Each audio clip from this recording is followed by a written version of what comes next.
क्या आप देश और दुनिया की खबरों से रह जाते हैं बेखबर? तो सब्सक्राइब कर लीजिए हमारे HT न्यूज चैनल को और बेल आइकॉन को दबाना मत भूलिएगा।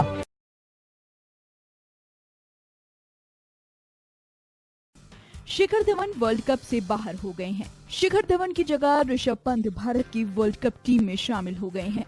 धवन को ऑस्ट्रेलिया के खिलाफ मैच के दौरान पैट कमिंस की गेंद पर बाएं हाथ के अंगूठे में चोट लग गई थी। उन्होंने इस दौरान 109 गेंदों पर 117 रनों की पारी खेली थी। हालांकि एक्सरे में फ्रैक्चर नहीं आया था, लेकिन सीटी स्कैन में साफ हो गया था कि धवन को हेयरलाइन फ्रैक्चर है। युवा विकेटकीपर बल्लेबाज ऋषभ पंत को पहले ही धवन के कवर के रूप में इंग्लैंड भेजा जा चुका है। वो मैनचेस्टर पहुंचे थे और पाकिस्तान के खिलाफ मैच से पहले ही टीम के साथ जुड़ गए थे। भारतीय सलामी बल्लेबाज शिखर धवन वर्ल्ड कप 2019 से बाहर हो गए हैं क्योंकि वो टूर्नामेंट के बाकी बचे हुए समय में फिट नहीं हो पाएंगे। धवन अब अंगूठे में चोट के कारण लगभग 2 हफ्ते से टूर्नामेंट से बाहर हैं, लेकिन वो अभी तक पूरी तरह से फिट नहीं हो पाए हैं।